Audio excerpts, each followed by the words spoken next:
నమస్తే, welcome to 99 TV big డిబేట్కి స్వాగతం. Nashik TCS case మరో మలుపు తిరిగింది. బుల్డోజర్లు మహారాష్ట్ర దాకా వచ్చేసాయి. ఇప్పటిదాకా అస్సాం, యూపీ, అస్సాం, బెంగాల్ అనుకుంటే బెంగాల్ నుంచి western part of the country దాకా కూడా వచ్చేసాయి. అక్కడ ఈ టీసీఎస్ కేసులో అక్యూజ్డ్ నిదా ఖాన్కి ఆశ్రయం ఇచ్చిన ఎంఐఎం కార్పొరేటర్ ఇల్లుని కూల్చేశారు. మేము గడువు ఇచ్చాము, గడువు లోపల వాళ్ళు రెస్పాండ్ కాలేదు కాబట్టి కూల్చేశామని. బట్ న్యాయపరమైన లెక్క ప్రకారం ఇంకా గడువు తీరకుండానే కూల్చేశారని వీళ్ళు. మొత్తానికి ఇక్కడ చట్టం ప్రకారం ఇల్లు కూల్చేయటం కూల్చేయకపోవటం అనే దానికన్నా కూడా ఈ కార్పొరేట్ జిహాద్ కేసులో కీలకమైన మలుపు తిరిగింది. దాని కనెక్షన్ చివరికి హైదరాబాద్లో తేలింది. అంటే హైదరాబాద్లో ఉన్న చార్మినార్ పార్టీ మజ్లిస్ ఇత్తెహాదుల్ ముస్లిమీన్కి సంబంధించిన కార్పొరేటర్ ఇంట్లో ఆమె తలదాచుకున్నారు అక్యూజ్డ్ అని చెప్పేసి ఒక అభియోగం. సో అక్యూజ్డ్ తలదాచుకుంటే ఇల్లు కూల్చేయచ్చా? ఇప్పుడు ఇది పెద్ద ప్రశ్న ఎంఐఎం లేవనెత్తింది. మిగిలిన పార్టీలు కూడా సహజంగానే లేవనెత్తాయి. బుల్డోజర్లకి చట్టాలు తెలియవు కాబట్టి అవి కూల్చేసుకుంటూ వెళ్తున్నాయి. ఈ అంశానికి సంబంధించి బిగ్ డిబేట్ ఈరోజు మనతో పార్టిసిపేట్ చేస్తున్నారు బషీర్ అహ్మద్ గారు, ఇండియన్ యూనియన్ ముస్లిం లీగ్ ఆంధ్రప్రదేశ్ ప్రెసిడెంట్. నమస్తే బషీర్ గారు. అలాగే షేక్ బాజీ గారు, కాంగ్రెస్ పార్టీ అధికార ప్రతినిధి. అలాగే పెద్దిరెడ్డి విజయ్ కిరణ్ గారు, బీజేపీ అధికార ప్రతినిధి. అండ్ ఇంకా సిహెచ్ కృష్ణాంజనేయులు గారు, political analyst and senior journalist. To start with Shaik Baji గారు, ఇది మనం ఇంతకుముందు కూడా మనం డిస్కస్ చేసాం ఈ టీసీఎస్ కేసు. అయితే అక్యూజ్డ్ చాన్నాళ్ళు మరి ఆమె ఆశ్రయం తీసుకుంటున్నారు, అక్కడ ఇక్కడ తిరిగారు, చివరికి ఎంఐఎం కార్పొరేటర్ ఇంట్లో తలదాచుకున్నారనే విషయం తెలిసిన తర్వాత ఇల్లు కూల్చేయటం మీద గడిచిన 2 రోజులుగా బాంబేలో పెద్ద ఇష్యూ నడుస్తోంది. ఈ కూల్చివేతలో న్యాయపరమైన అంశాలు దగ్గరికి వెళ్దాం, తర్వాత మిగిలిన అంశాల దగ్గరికి వెళ్దాం. న్యాయపరంగా వాళ్ళకు ఉన్న అవకాశాలు ఏంటి అంటే, ఆ మాటిస్ పటేల్ నిదా ఖాన్కి ఆశ్రయం ఇచ్చారనేది అభియోగం. సరే, ఆశ్రయం ఇచ్చిన తర్వాత ఆయన పిలవటం, విచారించడం, లేదా నోటీసులు ఇవ్వటం ఇలాంటివి ఉంటాయి కదా చట్టపరంగా. అవన్నీ అయిపోయినాయా? అయిపోయిన తర్వాత చేశారా? అయిపోకుండానే చేశారా?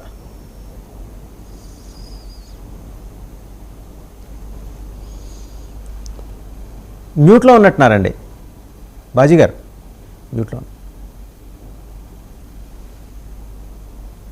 ఓకేనండి, రైట్. ఇప్పుడు ఓకే అండి, వినిపిస్తుంది.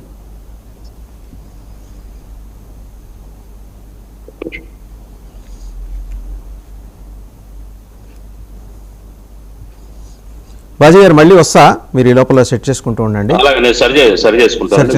రవికిరణ్ గారి దగ్గరికి వెళ్దాం. రవికిరణ్ గారు, ఈ టీసీఎస్ కేసు మహారాష్ట్ర రాజకీయాలను కుదిపేస్తోంది, నిజమేనా?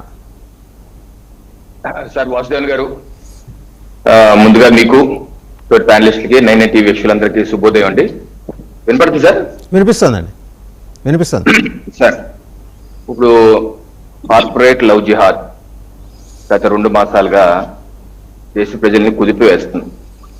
ఒక టాటా కన్సల్టెన్సీ కంపెనీ లాంటి టీసీఎస్ లాంటి ఒక ఎంఎన్సీ ఒక ప్రతిష్టాత్మకమైనటువంటి డివిజన్, నాసిక్ డివిజన్లో వారి యొక్క సంస్థ ఉద్యోగులు నిదా ఖాన్, అలాగే టీమ్ లీడర్స్ డానిష్ షేక్, షారూక్, ఇటువంటి వ్యక్తులందరూ కలిసి ఏ రకంగా అక్కడ ఉన్నటువంటి హిందూ మహిళల్ని, పేద మహిళలను గుర్తించి వాళ్ళతో ఫ్రెండ్షిప్ చేసి, వాళ్ళని ఎమోషనల్ బ్లాక్మెయిల్ చేసి, వాళ్ళతో నమాజు చదివించి, కల్మా చేయించి, బీఫ్ తినిపించి, వాళ్ళకి ఇస్లాం సంబంధించిన వీడియోలు పంపి, వాళ్ళని మతం మార్చి, సెక్షువల్ హరాస్, లైంగిక వేధింపులు చేస్తున్న విషయం అత్యంత జుగుప్సాకరం, అంత బాధాకరం. దేశ ప్రజలు నిర్ఘాంతపోయారు. ఏ రకంగా ఒక టీసీఎస్ టాటా కన్సల్టెన్సీ సర్వీసెస్ లాంటి కంపెనీలో చదువుకున్నటువంటి ముస్లిం యువత ఈ రకమైనటువంటి హిందూ యువత మీద ఈ రకమైన చేస్తున్నారు. దీన్ని అక్కడ పోలీసులు మఫ్టీలు అక్కడికి వెళ్ళి కొన్ని నెలల పాటు రెక్కి నిర్వహించి మొత్తం విషయాలు బయటికి తీసుకొచ్చి, ఏదైతే బాధితులు ఉన్నారో బాధితులు కూడా వాంగ్మూలం ఇచ్చి, టెస్టిమోనీస్ ఇచ్చి, మొత్తం అన్ని ఆధారాలు బయటకు వచ్చిన వేళ ఇది ఏ రకంగా ఈ రకమైన లవ్ జిహాద్ కార్యక్రమాలు నిర్వహిస్తూ దాన్ని కొంతమంది వెనకేసుకు రావటం, వాళ్ళు ఎడ్యుకేటెడ్ ముస్లింని టార్గెట్ చేస్తున్నారని చెప్పి ఎంఐఎం లాంటి వాళ్ళు అంటాం సిగ్గుచేటండి. ఎడ్యుకేటెడ్ ముస్లింని టార్గెట్ చేయటం ఏంటి? మొత్తం ఆధారాలు కనపడుతుంటే. మొన్న రెడ్ ఫోర్ట్ దగ్గర డాక్టర్ కాదా, మరి ఎడ్యుకేటెడ్ ముస్లిం కాదా అతను చేసింది? లక్నోలో మహిళ డాక్టర్ కాదా? మనం గతంలో డిబేట్ పెట్టుకున్నాం. లక్నోలో ఒక డాక్టర్ ఏ రకంగా లవ్ జిహాద్ చేసి సాటి డాక్టర్ హిందువుని ఏ రకంగా మార్చి లాస్ట్ టైం మనం డిబేట్ కూడా చేసాం. సో ఇటువంటి తప్పులు జరుగుతుంటే తప్పుల్ని ఖండించకుండా, అపీల్ చేయకుండా, ఎవరు ఇటువంటి పని చేయొద్దు, ముస్లిం యువత కూడా ఈ పని చేయొద్దు, ఇలా చేస్తే మీ దర్గాల్లోకి రానేమో, మసీదులోకి రానేమో అని చెప్పి అనాలి కానీ ఈ రకంగా వాళ్ళు వెనకేసి రావటం ఒకటి. రెండు, ఏదైతే ఆశ్రయం ఇచ్చినటువంటి నిదా ఖాన్ ఇవి 25 రోజులుగా ఎబ్స్కాండ్ అయి ఉంది. ఈవిడే మెయిన్ కింగ్ పిన్, ఈవిడికి ఇంటర్నేషనల్ లింక్స్ కూడా ఉన్నాయని చెప్పేసి అక్కడ మహారాష్ట్ర ప్రభుత్వం కూడా ఏటీఎస్ ఇన్వెస్టిగేషన్ జరుగుతుంది, అదేదో తేల్తలే. అది ఈవిడికి ఆశ్రయం ఇచ్చినటువంటి ఎంఐఎం కార్పొరేటర్ పటేల్, మసీద్ పటేల్, అతను ఎవరు ప్రోద్బలం వల్ల ఇచ్చాడు? ఆ యొక్క ఎంఐఎం నేత ఖలీల్ ఖురేషి ఏదో అని పేరు, అతని ప్రోద్బలం వల్ల ఇచ్చాడు. 25 రోజులుగా వీడి కోసం ఎదుగుతుంటే ఒక కార్పొరేటర్ అయ్యుండి, బాధ్యత కార్పొరేటర్ అయ్యుండి ఆశ్రయం ఇవ్వటం, ఆ విషయం బయటకు రావటం, అతని ఇంటిలోనే నిదా ఖాన్ని పట్టుకొని తీసుకువెళ్ళటం. ఆ తర్వాత చూస్తే ఆ ఇల్లు అసలు టోటల్ గా ఏ రకమైన అప్రూవల్ తీసుకోకుండా కట్టినటువంటి, ఇల్లీగల్ గా కట్టినటువంటి బిల్డింగ్. దానికి నోటీస్ ఇచ్చారు. మే 9వ తారీఖు అనుకుంటే నోటీస్ ఇచ్చారు. ఆ నోటీస్కి ఆయన సమాధానం చెప్పాలి, చెప్పలేదు. అతను కోర్టుకి వెళ్ళాడు. కోర్టు విచారించి నాసిక్ మున్సిపల్ కార్పొరేషన్ ఎటువంటి చర్యలు తీసుకున్నా మాకే అభ్యంతరం లేదు, మేము దీన్ని స్టే ఆర్డర్ ఇవ్వట్లేదు, కూల్చివేతకని చెప్పి అన్నారు. అన్న తర్వాత అది కూల్చివేయటం జరిగింది. సో ఈ రకంగా చట్టబద్ధంగా కూడా చేయటం జరిగింది. ఎక్కడ చట్ట వ్యతిరేకంగా చేసింది కాదు. ఇల్లీగల్ కన్స్ట్రక్షన్స్ మీద సుప్రీంకోర్టు జడ్జిమెంట్ ఉంది వాసుదేవన్ గారు. ఇప్పుడు నవంబర్ 13, 2024 జస్టిస్ బిఆర్ గవై గారు, జస్టిస్ కేవి విశ్వనాథన్ గారు ఇచ్చినటువంటి జడ్జిమెంట్. ఈ జడ్జిమెంట్ లో చాలా స్పష్టంగా చెప్పడం జరిగింది. ఇది ప్రభుత్వ ఆస్తులని ఎంక్రోచ్ చేసినటువంటి విషయాల్లో ఎటువంటి నోటీస్ కూడా ఇవ్వక్కర్లేదు. అలాగే పబ్లిక్ ప్లేసెస్, ఫుట్పాత్లు, అటువంటి రైల్వే స్టేషన్స్ ఇటువంటి ఆక్రమించేసి, నదీ తీర ప్రాంతాలు ఆక్రమించేస్తే ఎటువంటి నోటీస్ ఇవ్వక్కర్లేదు, కూల్చివేసేయచ్చు.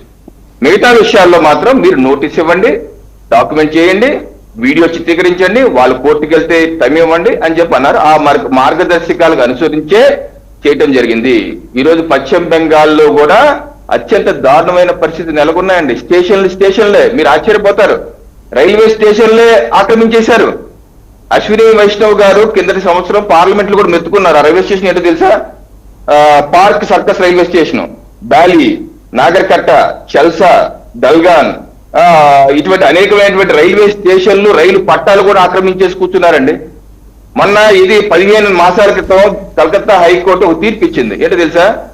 ఒక కలకత్తా పక్కన ఒక చిన్న ప్రాంతం, ఏంటా ప్రాంతం? కుర్కురి కింగిరి ఘాట్ ప్రాంతంలో మెట్రో వెళ్ళాలండి. ఆ మెట్రో కింద ఒక చిన్న ప్లాట్ లో ఒక బిల్డింగ్ కట్టేశాడు.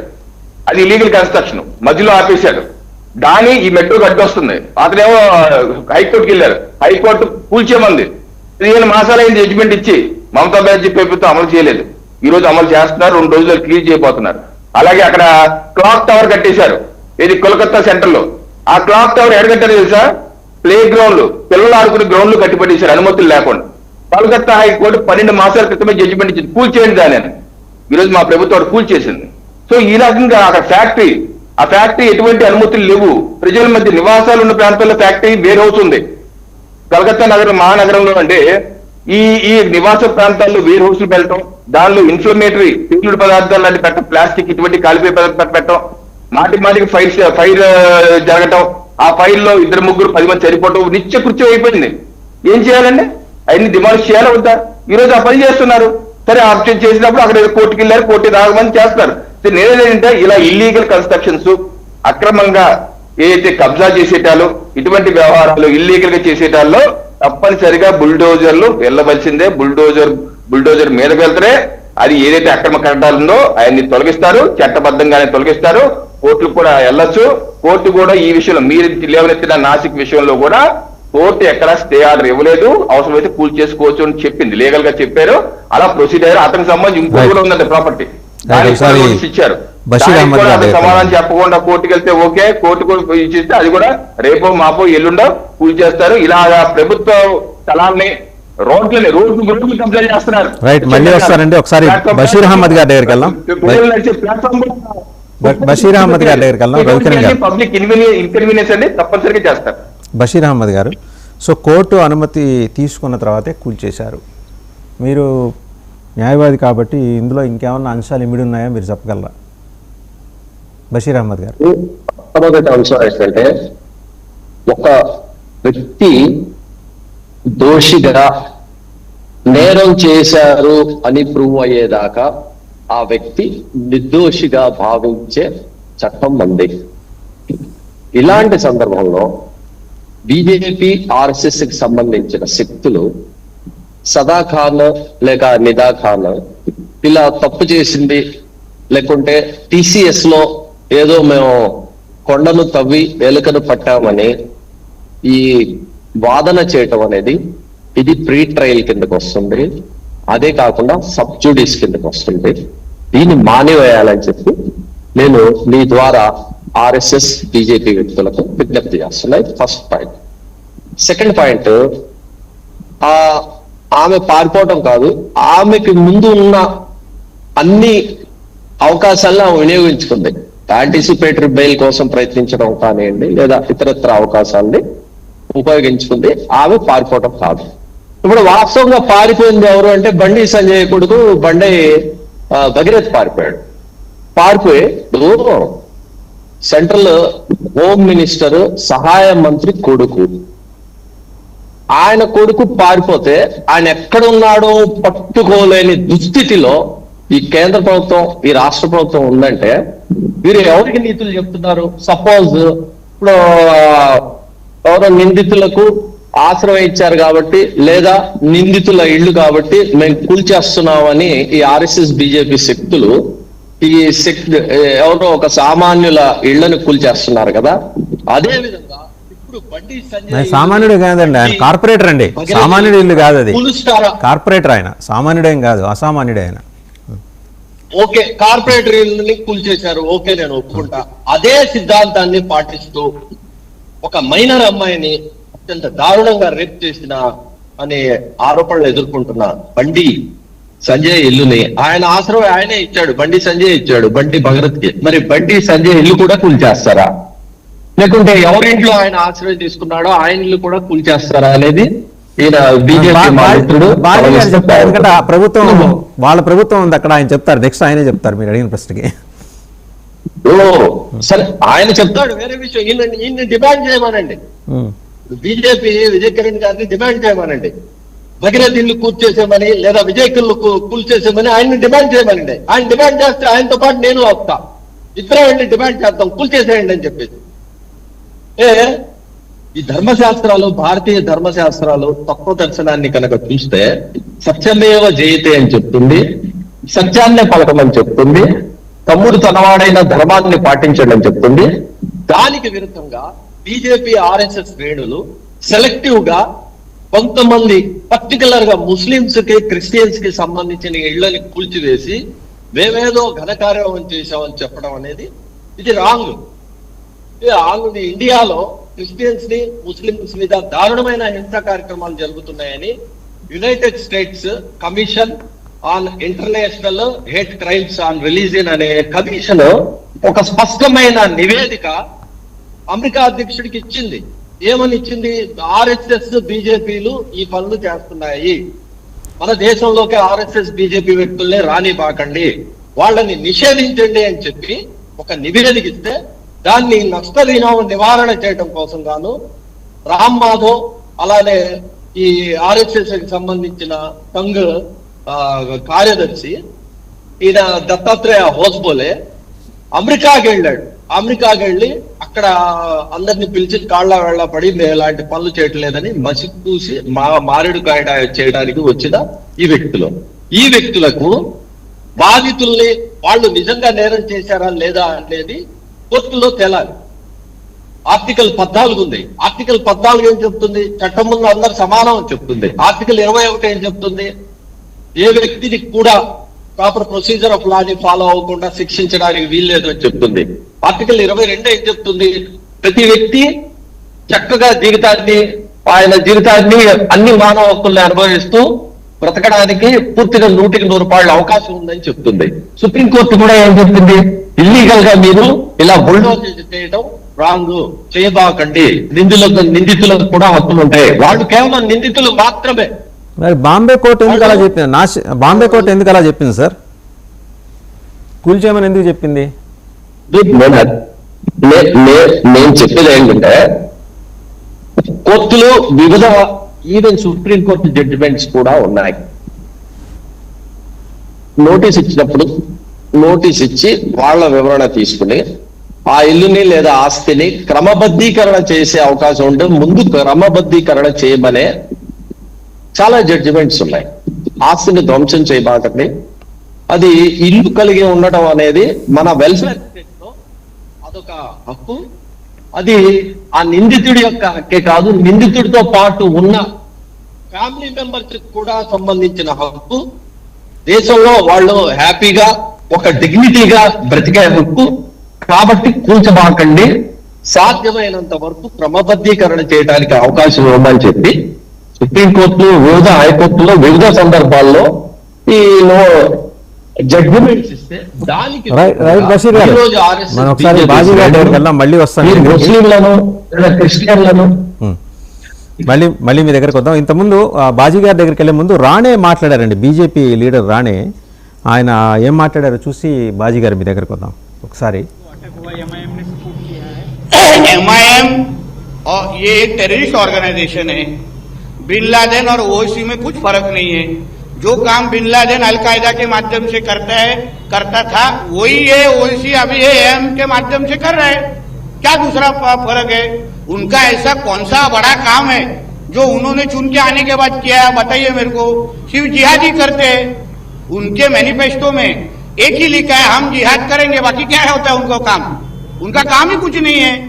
तो इसलिए उनको जैसे हमने PFI को बैन किया है, अलकायदा, वैसे ही AM को बैन करना चाहिए. टेररिस्ट ऑर्गेनाइजेशन है.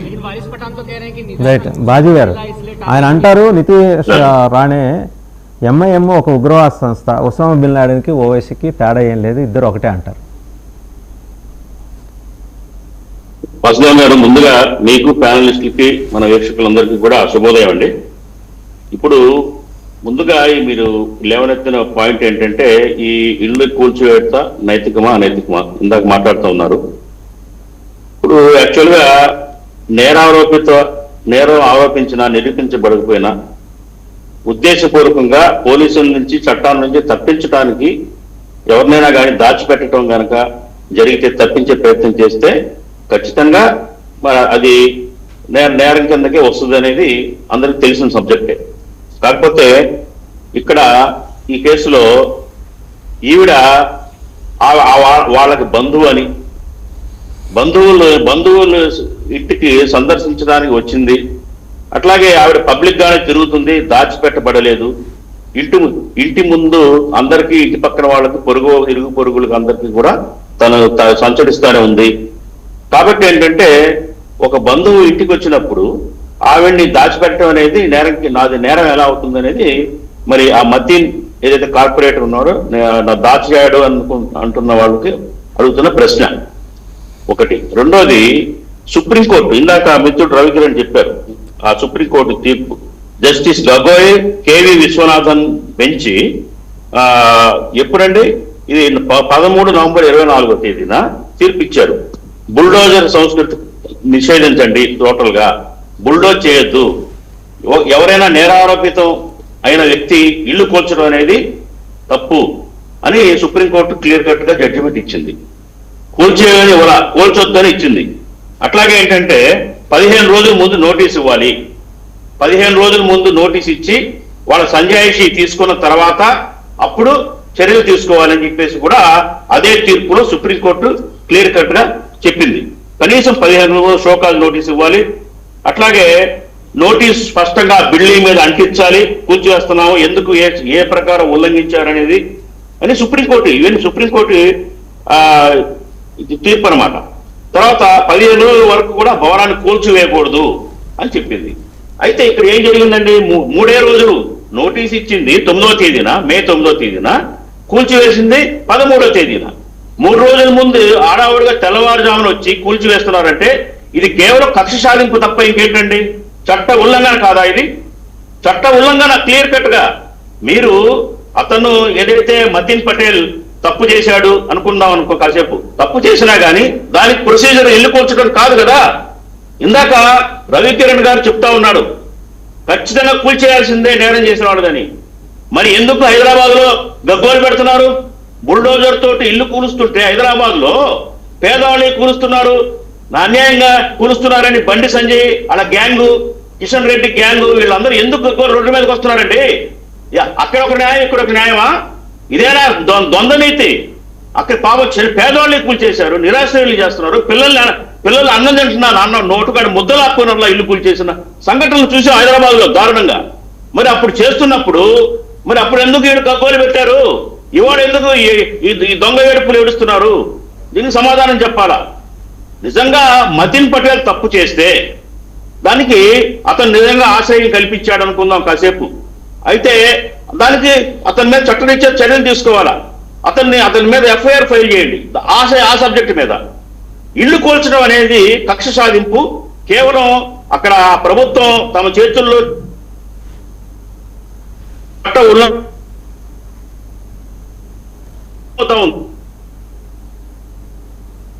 Signal issue ఉన్నట్టుందండి.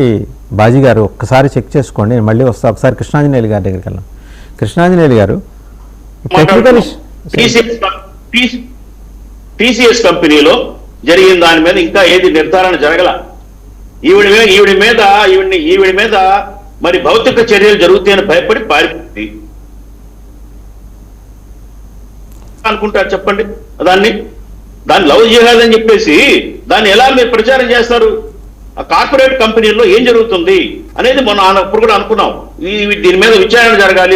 ఈ సంస్థే కాదు, అనేక సంస్థల్లో కూడా ఒక సంప్రదాయాలు మారిపోయినాయి. ఇవాళ ఆ పద్ధతులు మారిపోయినాయి ఎంప్లాయీస్ మధ్య. అది యాదృచ్ఛికంగా స్నేహపూర్వకంగా. బాజీ గారు, సిగ్నల్ ఇష్యూ ఉన్నట్టుంది. బాజీ గారు మళ్ళీ వస్తాను, కొంచెం సెట్ చేసుకోండి సిగ్నల్. ఒకసారి కృష్ణాంజనేయులు గారి దగ్గర. కృష్ణాంజనేయులు గారు, ఇందులో సాంకేతిక అంశాలు ఉన్నాయి, ఆరోపణలు ఉన్నాయి, అండ్ టెర్రరిస్ట్ యాంగిల్ కూడా ఇన్వాల్వ్ అయింది. ఆమె మరి హెచ్ఆర్ మేనేజర్ అని కాసేపు, లేదు ఆమె జస్ట్ అసిస్టెంట్ అని కాసేపు, రకరకాల కథనాలు వచ్చినాయి. సరే, ఆవిడ బషీర్ గారు అన్నట్టు she has right to exercise her right to get anticipatory bail. ఆమె పారిపోయినట్టు కాదనేది ఒక న్యాయవాదిగా ఆయన చెప్పిన దాంట్లో సమంజసమైన వాదనే ఉంది. అండ్ ఇల్లు కూల్చేసే దగ్గరకు వచ్చేప్పటికీ ఇప్పుడే మన బాజీ గారు చెప్తున్నారు, మూడు రోజుల వ్యవధి ఇచ్చి కూల్చేశారు. ఇది కరెక్ట్ కాదు. ఒక అతని మీద మాటిస్ పటేల్ మీద అవసరమైతే ఎఫ్ఐఆర్ ఫైల్ చేయండి, లీగల్గా ఎలాంటి చర్యలు తీసుకోవాలి అని చెప్తున్నారు. కృష్ణాంజనేయులు గారు మాడతారండి. బాజీ గారు ఒక నిమిషం, కృష్ణాంజనేయులు గారు మాడతారు. కృష్ణాంజనేయులు గారు, కృష్ణాంజనేయులు గారు వినిపిస్తుందా? కృష్ణాంజనేయులు గారు, వాసుదేవన్ గారు నా మాట వినపడుతుందా? వినిపిస్తుందండి, వినిపిస్తాం. నమస్తే అండి, ప్యానల్ మెంబర్స్ అందరికి కూడా నమస్కారము. టీసీఎస్ కు సంబంధించినటువంటి నేరారోపణలకు సంబంధించినటువంటి వ్యవహారము, దాని నేపథ్యము, ఆవిడ మీద ఉన్నటువంటి నేరారోపణలు ఏంటి, అక్కడ లవ్ జిహాద్కు సంబంధించినటువంటి వ్యవహారాలు ఏంటి అనేటువంటి దాని మీద బీజేపీ ప్రతినిధి రవికిరణ్ గారు చాలా స్పష్టంగా కొన్ని విషయాలు చెప్పారు. ఇవన్నీ ఆరోపణలకు సంబంధించినటువంటి అంశాలు మాత్రమే, ఇవి ఇంకా నిర్ధారణ కానటువంటి అంశాలు. Association for protection of civil rights వీళ్ళు సిసిఎస్ లో జరిగినటువంటి ఈ ఆరోపణలు, లవ్ జిహాద్ ఇలాంటి ఆరోపణలకు సంబంధించినటువంటి అంశం మీద వాళ్ళు ఫ్యాక్ట్ ఫైండింగ్ సంబంధించినటువంటి ఏపీసీఆర్ వాళ్ళు చేస్తే అక్కడ ఈ లవ్ జిహాద్కు సంబంధించినటువంటి ఇలాంటి ఆరోపణలన్నీ కూడా అవాస్తవమైనటువంటి అంశాలు అనేటువంటి అంశాన్ని తేల్చినటువంటి విషయం. అయితే పోలీసు కానీ అక్కడ పోలీస్ కేసు నమోదైంది, ఇవన్నీ కూడా వీటికి సంబంధించినటువంటి వ్యవహారాలు ఇప్పటి వరకు నిర్ధారణ అయినటువంటి అంశాలు కాదు. ఇక్కడ ఒకవేళ అక్కడ నిర్ధారణ అయినటువంటి అంశాలు అయినప్పటికీ కూడా నిర్ధారణ అయితే చట్టపరంగా చర్యలు తీసుకోవడానికి ఎవరికీ అభ్యంతరం లేదు. ఇప్పుడు మనం మాట్లాడుకునేటువంటి అంశాలు, ఆవిడ నేరారోపణలు ఉంటే ఆవిడ కనిపించకుండా వెళ్తే ఆవిడని వెతికి పట్టుకొని అరెస్ట్ చేసేటువంటి అధికారం పోలీసులకి, నాసిక్ పోలీసులకు ఉంటుంది. మరి ఆవిడ నేరం చేసిందా లేదా అని నిర్ధారణ కాలేదు, ఇంకా అరెస్ట్ కాలేదు. ఈ నేర నిర్ధారణ చేసేటువంటి బాధ్యతని భారత రాజ్యాంగం ఎవరు కప్పుచెప్పింది? కోర్టులు కప్పుచెప్పింది. మీ ప్రభుత్వాలకను పోలీసులకి నేర నిర్ధారణకు సంబంధించినటువంటి వ్యవహారాన్ని అప్పు చెప్పలేదు. ఎవరు నేర నిర్ధారణ చేయాలి, నేరం చేశారని నిర్ధారణ చేయాల్సినటువంటి బాధ్యత ఎవరిది? ప్రభుత్వాలది. ప్రభుత్వం నేర నిర్ధారణ చేసిన తర్వాత వాళ్ళ మీద ఏం చర్యలు తీసుకోవాలి, ఏ శిక్ష వెయ్యాలి, అనేటువంటి విషయాన్ని కూడా కోర్టులే తెలుసు. మరి అలాంటి తేల్చకుండా ఎవరి మీదైనా సరే నేరారోపణలు వస్తే వాళ్లకు సంబంధించినటువంటి ఆస్తుల్ని కూల్చివేసేటువంటి సంస్కృతి ఉత్తరప్రదేశ్ మా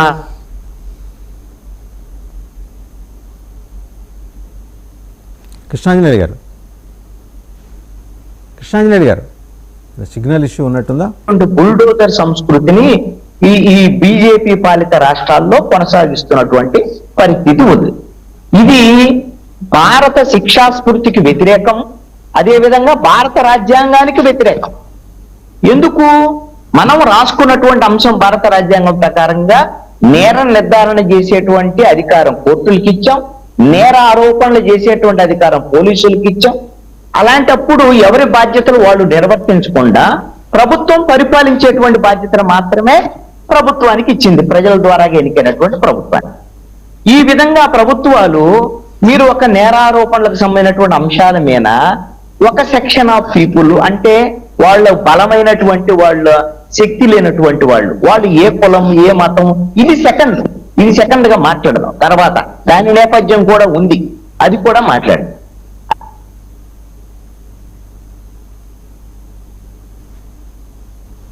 కృష్ణాంజనేయులు గారు సిగ్నల్ ఇష్యూ ఉన్నట్టుందండి ఈరోజు. బలహీనంగా ఉండేటువంటి వాళ్ళు, అలాంటి వాళ్ళ మీద ఈ విధమైనటువంటి బల ప్రయోగం ప్రభుత్వాలు చేయటం అనేటువంటిది ఏ విధంగా కరెక్ట్ అయినటువంటి అంశం? ఒకవేళ కరెక్టే అని అనుకుంటే భారతదేశ వ్యాప్తంగా మీరు ఈ రోజున పరిపాలిస్తున్నటువంటి వాళ్ళు ఎవరు? ఎన్డీఏ పరిపాలిస్తుంది, కేంద్రంలో అధికారంలో ఉంది బీజేపీ ఉంది. మీరు ఒక పని చేయండి, నా సూచన ఏంటి అని అంటే, మేము ఈ బుల్డోజర్ సంస్కృతిని భారతదేశ వ్యాప్తంగా తీసుకురావాలని అనుకుంటున్నాం.